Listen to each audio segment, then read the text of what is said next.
আমার প্রিয় বন্ধুগণ, আপনারা ভাবছেন যে আমার অনেকদিন ভিডিও দিতে দেরি হচ্ছে কেন। অ্যাকচুয়ালি বর্তমান পরিস্থিতির মধ্যে আমি শিকার হয়ে গেছি যে ফ্লাড এফেক্টেড এরিয়ায় আমাদের এরিয়ার মধ্যে পড়ে গেছি।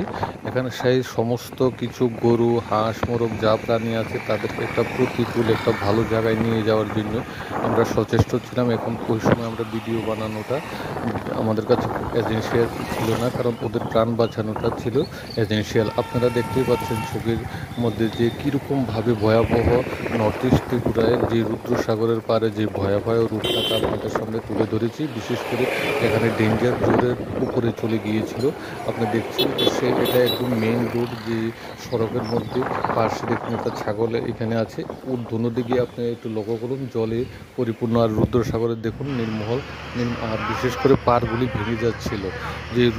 যে মেইন রোড আছে, যদি এইটা পাড়টা ভেঙে যায় তাহলে পুরো জল রুদ্রসাগরে চলে আসবে এবং রুদ্রসাগর এরিয়ার মধ্যে যত মানুষ আছে এবং সমস্ত কিছু বাড়ি ঘরের অনেক উপর দিয়ে জল বইবে।